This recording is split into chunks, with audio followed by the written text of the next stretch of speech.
माना कि सदगुरु ने ही चूनर सबको पहनाई, माना कि गुरु के बिना कोई पार नहीं होता, तो लोग भाग के गुरु ही बना लेते हैं।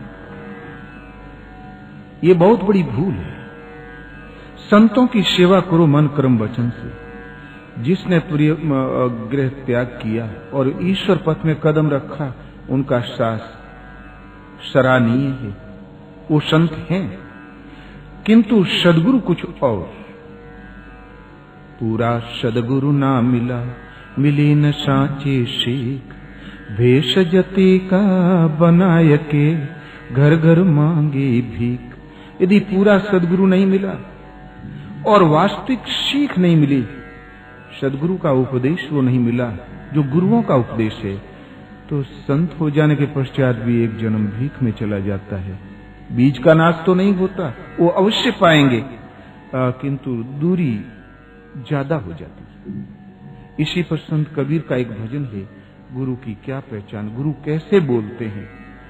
इस पर एक भजन है, तो सदगुरु ज्ञान बदरिया बरसे, सतगुरु ज्ञान बदरिया बरसे। तो भला वो बादल कहाँ बरसता है? तो गंगा में बरसे, जमुना में बरसे, ताल तलैया तरसे, सदगुरु ज्ञान बदरिया बरसे, सतगुरु ज्ञान बदरिया बरसे।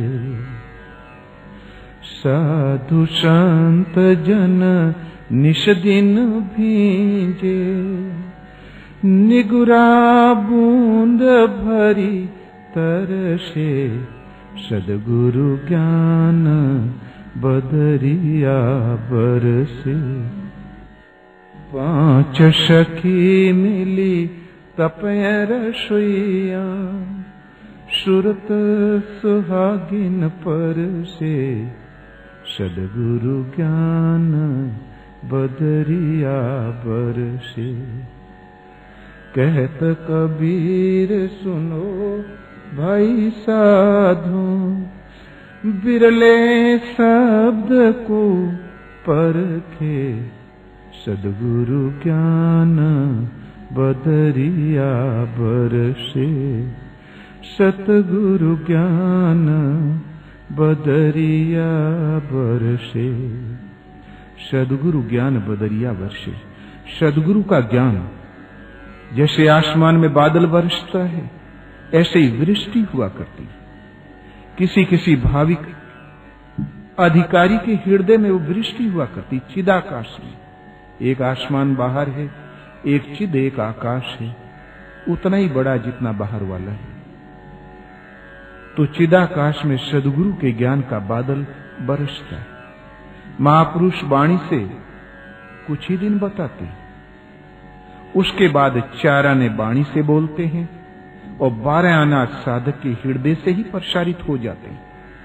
वो हृदय देश से बोला करते हैं और उनका उपदेश निरंतर बरसता रहता है, जिसका नाम अनुभव है, जिसका नाम है आत्मा से जागृति। तो सदगुरु ज्ञान बदरिया बरसे। सदगुरुओं का जो ज्ञान है वो बादल की तरह बरसता है। तो भला कहां बरसता है? तो गंगा में बरसे, जमुना में बरसे, ताल तलैया तरसे। वो गंगा में बरसता है और जमुना में बरसता है। गंगा में तो स्वतः पानी था ही, भला वहां बरसने का, वर्षा का क्या उपयोग? वर्षा का लाभ तो हमें तब है जब हमारे खेत में बरसे, लेकिन कहीं नहीं। खेत क्यारी में बरसे तो हम कुछ उत्पादन कर सकेंगे, लेकिन कबीर कहता वो वर्षा नहीं, सदगुरुओं की वृष्टि जो गंगा और जमुना में होती है। ज्ञान ही गंगा है, जोग ही जमुना है। गंगा जमुना खूब नहाने गया न मन का मैल, 8 पहर जूझत ही बीता, जस को लू का बैल चुलिया, काहे ना धुलाई। सुंदर बांके जोगिया चुलिया काहे ना धुलाई। एक तो ये गंगा और ये जमुना है, इसमें स्नान मार्जन करने से आपका पाप दूर होगा, लेकिन लौट के आओगे आप पुनः पाप कर लेंगे और भर लेंगे। किंतु एक गंगा ऐसी है, ज्ञान ही गंगा है, एक बार पवित्र हो जाने के बाद पुनः कभी दाग नहीं लगता। योगेश्वर भगवान कृष्ण ने इस पर बल दिया, नहीं ज्ञानेन सदृशम पवित्रमिह विद्यते तत् स्वयं योग संसिद्ध कालेन आत्मनि विन्दति। अर्जुन, ज्ञान से के समान पवित्र करने वाला निस्संदेह कुछ भी नहीं है। उसको तू स्वयं योग के आरंभ में नहीं, मध्य में नहीं, बल्कि परिपक्व अवस्था काल में आत्मनि विन्दति, अपने हृदय देश में प्राप्त करेगा। तो ज्ञान ईश्वर की प्रत्यक्ष जानकारी के साथ ज्ञान पूर्ण है, और ईश्वर का संदेश प्रसारण जब से होने लगता है, आसमान से आवाज जब उतरने लगती है, उस दिन से ज्ञान की शुरुआत। तो जिसके हृदय में उस जागृति हो गई, ज्ञान ही गंगा, जिसके हृदय में आत्मा से इष्टदेव सदगुरु रथी हो गए, मार्गदर्शक हो गए, और उस ज्ञान के उपदेश के सहारे चलने वाला पथिक है, वहां वृष्टि होती है। और योग कहते हैं जमुना को, हृदय में जो योग का अनुष्ठान निरंतर अनुष्ठान में प्रवृत्त है, वहां वृष्टि होती है। या तो योगी के हृदय में होती है, या उन अनुभवों के सहारे सदगुरु के हृदय में उपदेश के सहारे चलने वाले पथिक है, वहां वृष्टि होती है। और ताल तलैया तरसे, सदगुरु का उपदेश भी मिला, लेकिन कल पर टालते रहते हैं, वो ताल तलैया है। तलैया का पानी स्थिर होता है, उसमें बहाव नहीं है, प्रवाह नहीं है। किंतु गंगा जमुना का पानी में बहाव है, वो बहते बहते समुद्र में मिलकर समुद्र हो जाता है।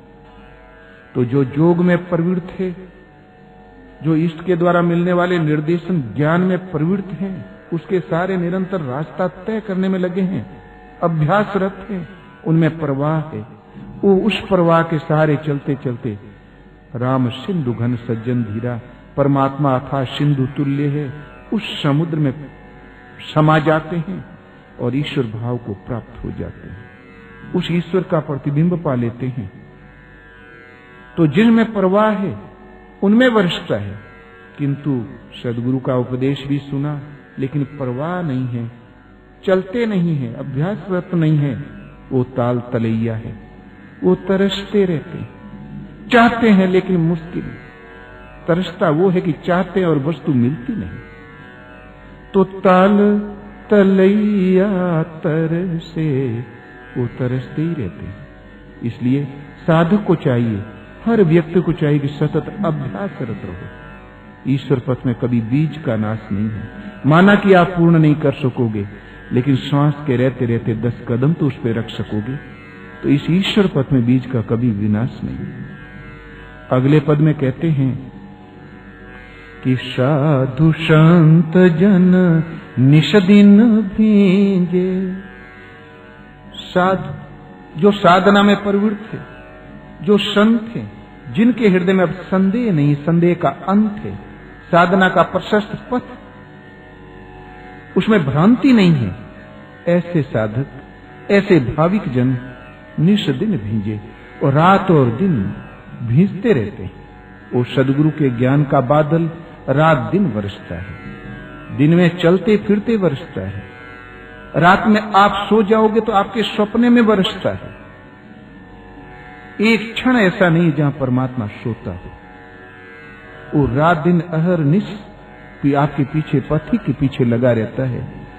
केवल साधक को चाहिए कि उनके निर्देशन को समझे और पालन करे।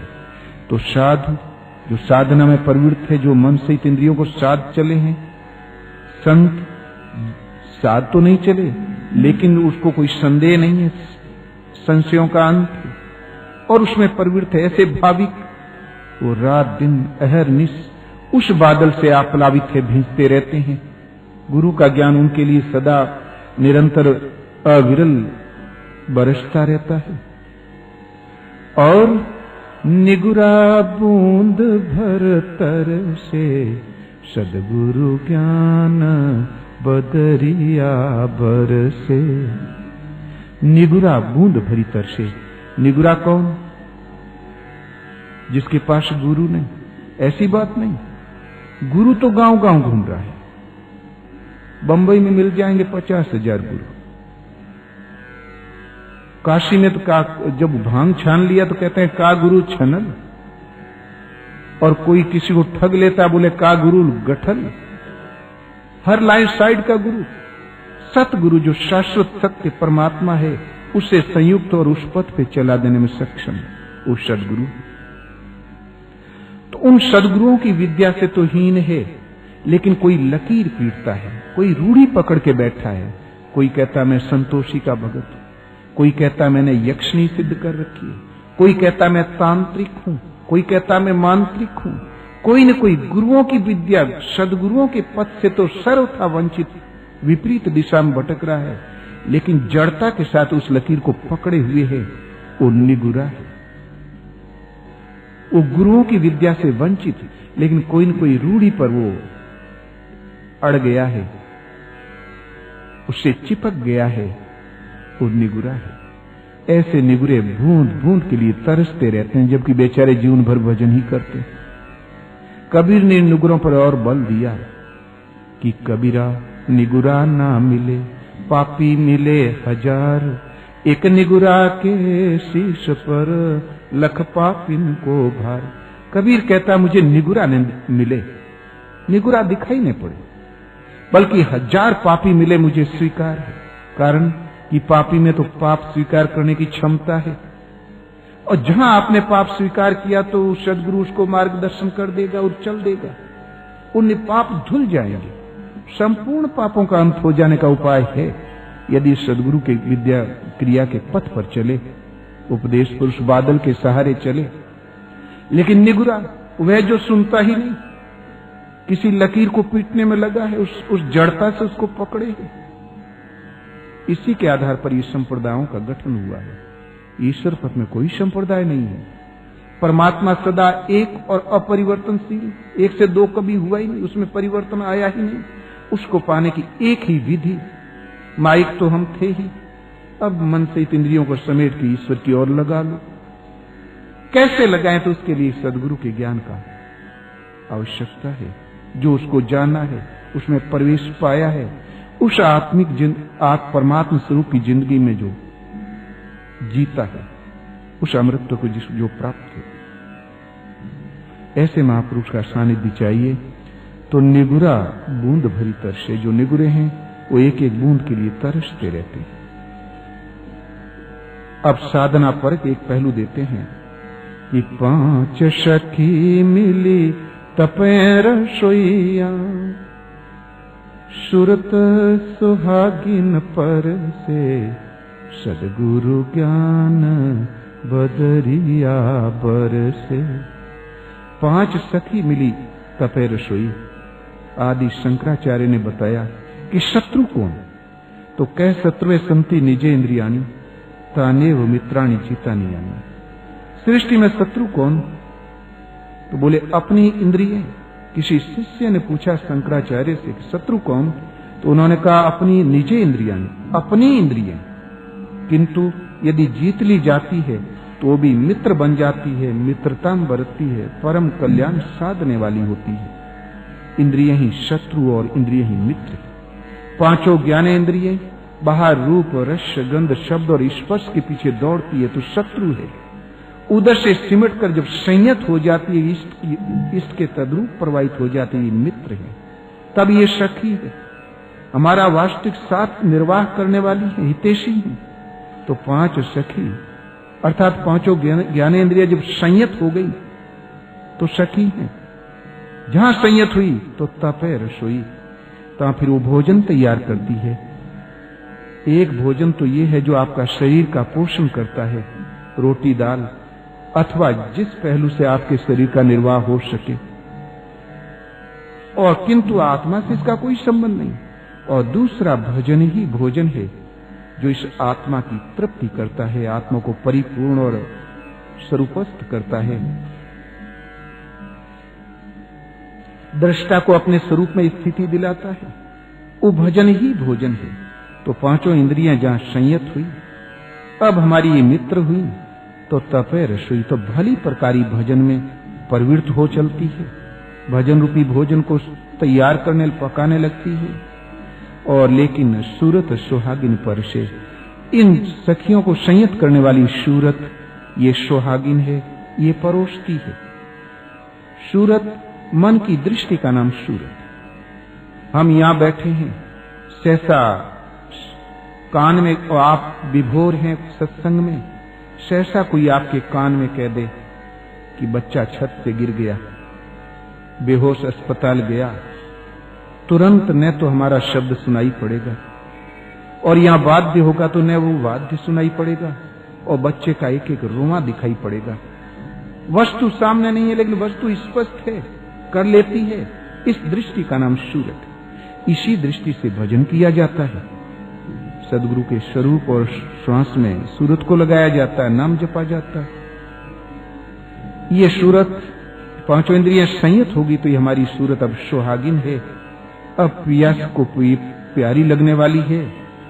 ये परोसे, ये निरंतर उत्तरोत्तर सूरत लगती जाएगी, सूरत डूबती जाएगी, मन की दृष्टि सिमट के भजन में प्रवृत्त होती जाएगी, क्योंकि वो परोसती रहेगी और वो साधक उसका पान करता जाएगा, जिसका नाम है ब्रह्म पीयूष। वो भोक्ता होता जाएगा। और अंत में कहते हैं, कहत कबीर सुनो भाई साधु, बिरले शब्द को परखे। कहत कबीर कहता सुनो भाई साधु, संतों सुनो, मैं जो उपदेश कर रहा हूं उस वैदिक तथ्य को जो छिपा कर प्रस्तुत कर रहा हूं, इस शब्दों का आशय बिरले संत ही कोई परख पाएंगे, सबके वश की बात नहीं। तो बिरले शब्द को परखे, सदगुरु ज्ञान बदरिया बरसे। संत की वाणी को संत ही पहचानते हैं। मैं जितना छिपाकर प्रस्तुत कर रहा हूं, इन शब्दों को विरले कोई संत ही परख पाएंगे, सब नहीं। कबीर की वाणी हठात समझ में नहीं आती तो लोगों ने उसको उलटवासी कहकर संबोधित किया। उलटवासी नहीं है। कबीर कोई भाड़ थोड़ी थे कि लोग रिझाने के लिए उटांग पटांग बकते फिरे। वो संत थे। संत के पास समय कहां कि लोग रिझाने के लिए कुछ कहे।